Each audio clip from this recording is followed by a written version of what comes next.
오늘 우리가 읽은 본문은 세 단락으로 구성되어 있습니다. 첫 번째 단락은 아마샤가 승리한 이후에 어떻게 행동했는지, 그 두 번째 단락은 아마샤가 이스라엘과 전쟁하여 죽게 되는 기록, 그리고 세 번째 단락은 그의 죽음에 대한 말씀들을 기록하고 있습니다. 이 말씀 통하여서 믿음의 사람들의 삶, 하나님 앞에 세워진 우리의 이 여정이 어떻게 되어야 하는지를 함께 생각해 보겠습니다. 어제 아침에 우리는 2절 말씀을 통하여서 아마샤가 정직하게 행하기는 하였으나 온전한 마음으로 행하지 아니하였다라고 하는 말씀을 생각해 보았습니다. 겉으로 보기에 정직하지만 마음 중심은 정직하지 않는 모습, 진실하지 않는 모습, 그 모습이 오늘 우리가 읽었던 본문 첫 단락에서 드러납니다. 하나님을 믿고 따라가면서 생명과 풍성함을 누려가는 이 구원받은 자의 삶에는 항상 온전함이 있어야 됩니다. 이 온전함의 모습이 우리에게 어떻게 드려지냐 했더니 나는 하나님의 피조물입니다 라고 고백하는 것, 내 중심이 아니라 하나님 중심으로 살아가는 것이라고 성경이 선언합니다. 아마샤가 전쟁에서 큰 승리를 하였음을 어제 말씀을 통하여서 살펴보았습니다. 에돔 족속, 그 사람들을 소금 골짜기에서 10,000명, 바위 꼭대기에서 10,000명을 죽입니다. 근데 이 죽임의 자리에서 그가 생각하였던 것은 내가 무언가 하였다라고 하는 생각이었습니다. 하나님을 절대적으로 의지할 때에 승리가 있었는데 뒤돌아보니 그 하나님은 보이지 않고 자기만 보였다라고 하는 것입니다. 자기만 보이는 그 현실 속에서 아마샤가 취했던 행동에 대해서 에돔이 가지고 있던 우상들을 섬기기 시작했다라고 하는 것입니다. 아마샤의 본심이 드러난 겁니다. 사람이 살아가다가 자기 속에 있는 마음을 툭 내뱉을 때가 있습니다. 크게 여러 가지로 살펴볼 수 있겠지만 참 힘들 때 자기의 본심이 드러납니다. 힘들 때 자기가 가지고 있던 생각들을 툭 내뱉으면서 그 불평과 원망을 서슴지 않고 하는 때가 있습니다. 반대로 잘 될 때도 자기의 본심이 드러납니다. 오늘 아마샤는 인생이 잘 풀릴 때, 그때에 자기의 본심이 어땠는지를 보여주면서 오늘을 살아가는 우리들에게 우리의 이 삶이 어떠해야 되는지를 생각하게 합니다. 적자생존, 약육강식이라는 시대를 우리가 살아가고 있습니다. 환경의 변화, 또한 이 상황의 변화를 통하여서 거기에 적응하는 사람들이 살아남는다. 약한 사람은 사라지고 강한 사람들만 남는다라고 하는 시대를 살아가면서 우리도 모르게 경쟁을 하고 있습니다. 이 경쟁 속에서 내가 무언가 했다라고 생각할 때에 우리 자신의 이 마음, 그 본심을 이렇게 들여다보면 스스로가 높아지는 경우가 있습니다. 그 높아짐 속에서 하나님의 은혜를 저버리고 살아갈 때가 있다는 겁니다. 우리가 인생을 살아가면서 만난 여러 가지 어려움들, 그 어려움들의 대부분은 우리의 선택에 의해서 시작되었고 선택에 의해서 나타나는 겁니다. 그러나 그러한 일들을 통하여서 우리의 본심이 드러날 때에 정말 마음의 깊은 곳에서 드러나야 되는 것은 하나님을 사랑하겠습니다. 하나님 의지하겠습니다. 하나님 앞에서 정직하며 진실하겠습니다라고 하는 고백입니다. 하지만 우리의 이 삶의 모습에 보면 뭔가 조금만 어려운 일이 있고 힘든 일이 있고 넘어질 일이 있으면 하나님보다 사람을 더, 자신을 더 의지합니다. 오늘 우리가 읽었던 첫 단락 첫 번째 그 구절들 속에서 하나님은 그것을 지적하십니다. 아마샤가 에돔 사람들을 죽이고 돌아올 때에 세일 자손의 신들을 가져와서 자기의 신으로 세우고 그것들 앞에 경배하고 분향한지라. 얼마나 어리석습니까? 그런데 이것이 아마샤의 본심이고 오늘 살아가는 우리의 본심일 수 있습니다.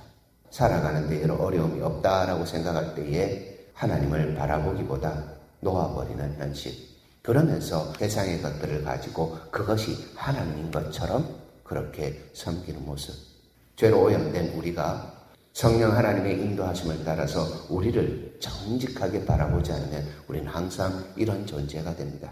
하나님 없이 살아가면서 나를 주장하면서 내가 한 것이 무엇인데, 내가 경험한 것, 내가 가진 것, 내가 라고 하는 것을 주장합니다. 한 선지자가 하나님의 보내심을 따라서 아마샤에게 나갔습니다. 그러면서 그가 했던 말이 무엇입니까?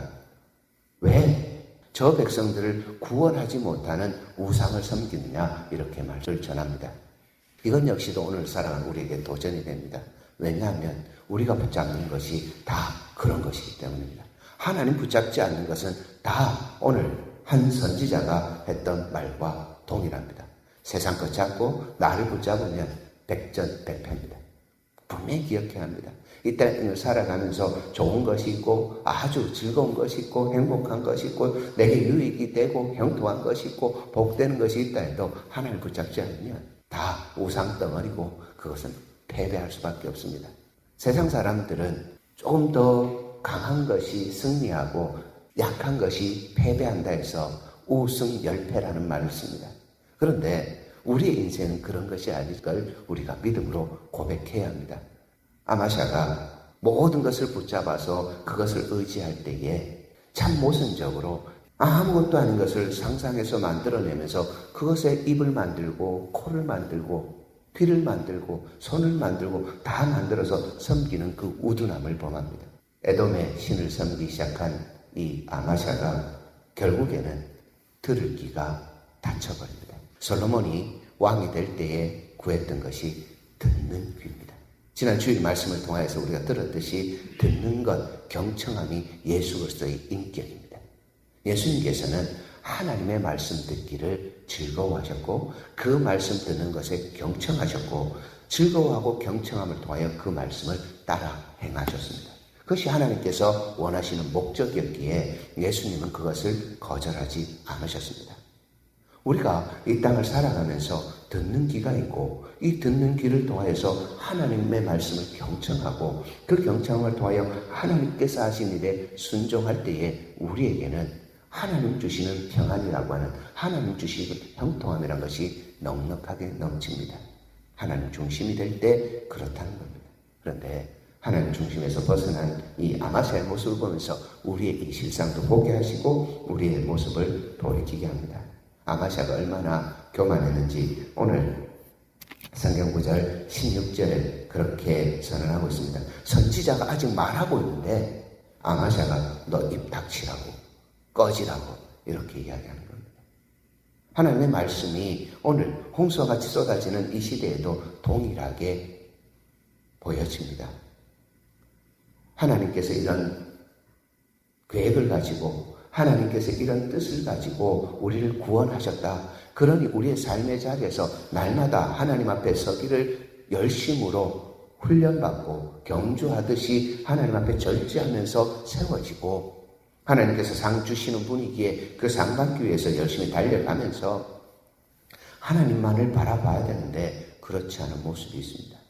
그 모습을 이렇게 이야기하며 오늘 우리에게 다시 한번 믿음의 생각 우리의 삶을 돌이켜보라고 말씀합니다.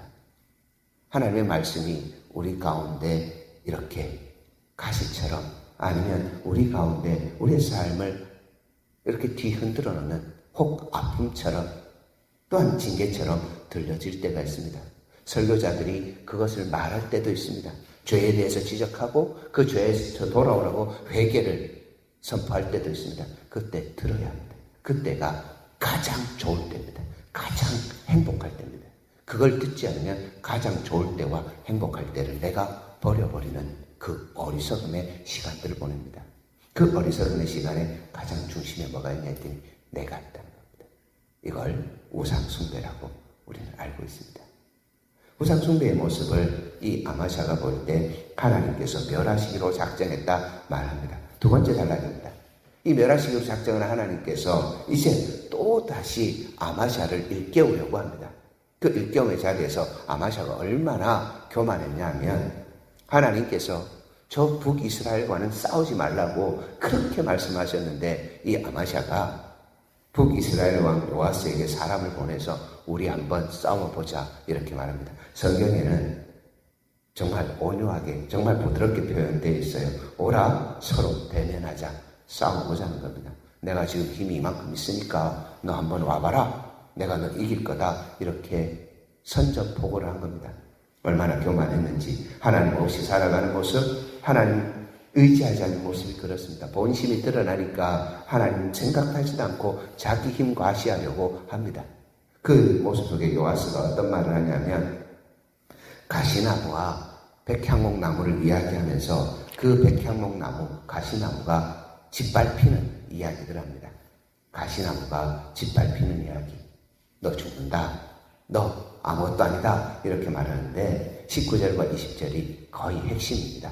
내가 에돔 사람을 쳤다고 네 마음이 교만하여 자긍하는도다. 내 궁에나 있으라. 어찌하여 화를 자초하여 너와 유다가 함께 망하고자 하느냐 하나. 요아스의 말입니다. 북이스라엘 왕 요아스, 우상 섬기는 요아스가 이런 말을 할 때에 우상 섬기지 않던 아마샤가 바뀐 모습으로 말을 듣지 않습니다. 그가 자기 중심으로 살아가다 보니 자기의 속에서 일어나는 것들로 다른 것 의지해서 살아가다 보니 그렇게 되었습니다. 그래서 아마샤가 했던 행동을 20절에 말씀합니다. 아마샤가 듣지 아니하였으니 이는 하나님께로 말미암은 것이라. 그들이 에돔 신들에게 구하였으므로 그 대적의 손에 넘기려 하심이더라. 본심이 드러난 것, 하나님 섬기는 일에서 벗어나서, 하나님 믿는 일에서 벗어나서 다른 것 의지하며 살아가는 이 본심에 대해서 하나님께로 말미암았다라고 하시면서 하나님께서 멸하시기를 작정하셨다라고 하는 것을 선언합니다. 오늘 우리의 삶이 거의 똑같습니다. 우리가 이 세상을 살아가면서 하나님 믿는데 잘 되지 않는 일들, 그 속에서 우리의 불의하고 불경한 행실을 생각해야 합니다. 나 중심으로 살아가면서 우상 만들었던 그 삶의 모습들을 생각해야 합니다. 그것을 버리라고 들려오는 진실하고 정직한 하나님의 말씀에 선언되는 그 속에 귀를 기울여야 합니다. 그 귀가 닫히면 하나님께서 하시고자 하는 일에 대해서 우리가 방해거리가 되어집니다. 오늘 두 번째 단락이 그것을 이야기하면서 하나님께서 하신 그 계획, 하나님의 뜻대로 그것을 붙잡을 때 좋은 것이 되고 하나님의 뜻이 아닌 것으로 붙잡을 때에는 아무것도 아닌 무용지물이 된다는 겁니다. 24절 말씀입니다. 또 하나님의 전 안에서 오베드돔이 지키던 모든 금은과 그릇과 왕궁의 재물을 빼앗고 또 사람들을 볼모로 잡아가지고 사마리아로 돌아갔더라.